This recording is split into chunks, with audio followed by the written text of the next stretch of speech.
السلام عليكم ورحمة الله، أهلا وسهلا، كي دايرين؟ يا ربي تكونوا بخير وعلى خير، ويلقاكم فيديو ديالي في أحسن الأحوال. فيديو جديد متنوع، شاركت معكم نقشة خليجية اللي كتجي رائعة فوق اليد، وأيضا حضرت معكم بسبوسة بالجزر كتجي لذيذة بزاف. نتمنى الفيديو يعجبكم وفرجة ممتعة.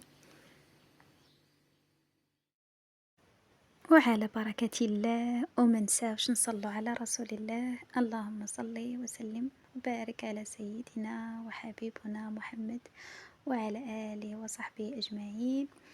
نتمنى الفيديو يعجبكم ونتمنى تعجبكم النقشة اللي ما شاء الله ولا تبارك الله، النقش الخليجي ولا طالع في السوق ولا مطلوب عند الكليانات أكتر من غلاب النقش الهندي. نزل طلع الخليجي ونزل الهندي، ولا مطلوب بزاف، لا عند العيالات ولا عند البنيتات كيعجبهم النقش الخليجي ولا مطلوب بزاف. ونتمنى يعجبكم حتى نتوما ان شاء الله، وتخلوا لي تعاليقكم. وشكرا لكم بزاف على المشاهده. ومن هنا ما تفوتنيش الفرصه باش نشكر مجموعه الصدق والتعاون، ونشكر خويا اتوميكس الداعم ديال المجموعه، اللي واخا نشكرو كلمة شكر قد تبقى دائما قليلة بزاف حقه، لأنه الخير اللي كيدير راه كبير بزاف والله العظيم. شكرا لك خويا اتوميكس، الله يكبر بك اخويا، شكرا على دعمك الصادق والمتواصل.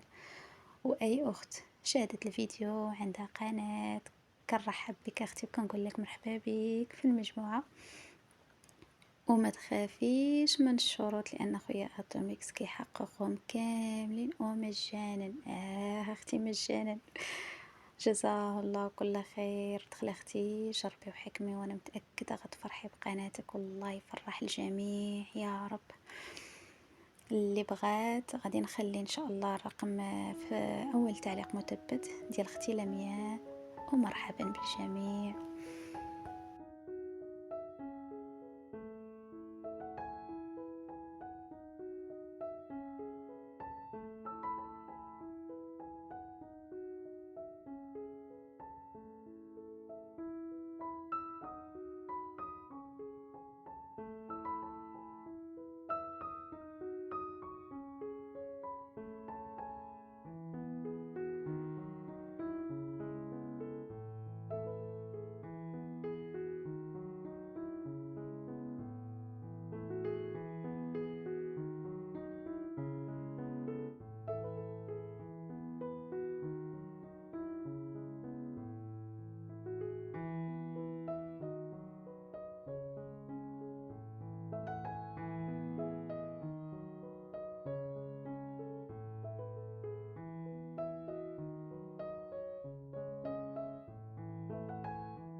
وهذه هي النتيجة النهائية ديال النقشة، نتمنى تعجبكم. هنا راه نشفات، كتعطي واحد اللوين غزال، لان طفت مع الحنة، طفت الحنة السريعة باللون الاحمر اللي كيجي داك اللوين، كتحصلي على النتيجة يعني في ساعتها.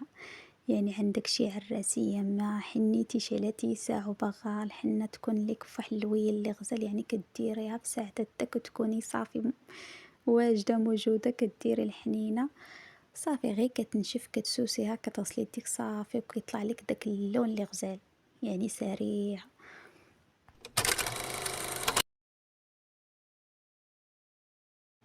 ومن بعد الحنة هنا حضرت معكم البسبوسة اللي كتجي رائعة. هنايا عندي 3 البيضات، كاس ديال سنيدة، واحد فاني، وغنطربهم هما الاولين مزيان عاد باش نضيف باقي المكونات.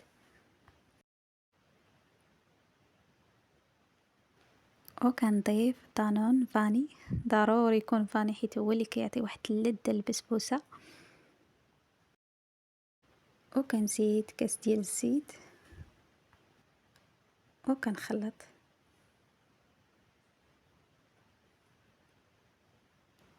وهنا كنزيد جبانية ديال خيزو اللي بشرتو في الحكاكة، كنديرو من ديك الحكاكة اللي كتكون كنخرجو يعني على شكل الخيوطة باش ميكونش فيه الما، أو كنطحنو مزيان.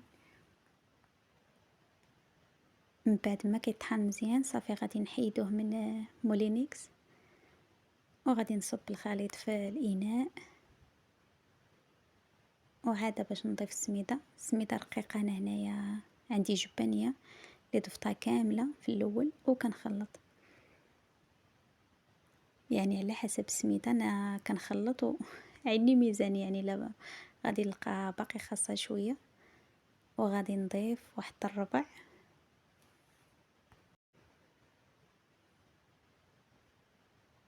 وهذا هو اللي شاط ليا من الربع ديال السميدة اللي ضفت صافي، وغادي نضيف 2 خمارات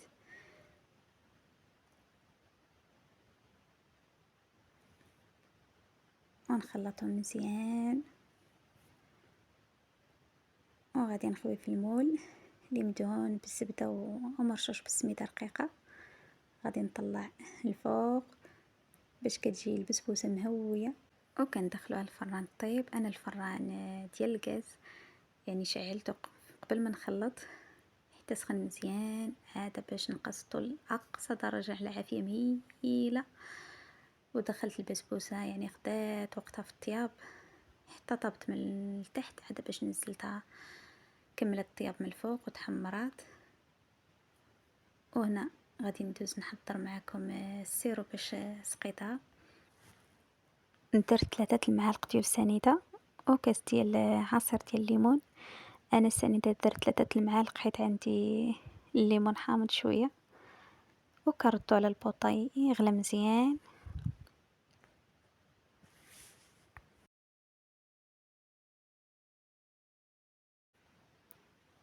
وكنسقي بيه البسبوسه اللي طابت وخليتها بردات شويه، عاد باش كنسقيها بالسيرو سخون، يعني ما تكونش البسبوسه سخونه والسيرو تا هو سخون، يعني دائما كيكون العكس. الا البسبوسه بارده كنسقيوها بالسيرو سخون، والا كانت البسبوسه سخونه عفوا كنسقيوها بسيرو بارد. وزينتها بالكوك، وهذه هي البسبوسه كتجي غزاله ولذيذه. الى جربتوها اكيد غتعجبكم ان شاء الله.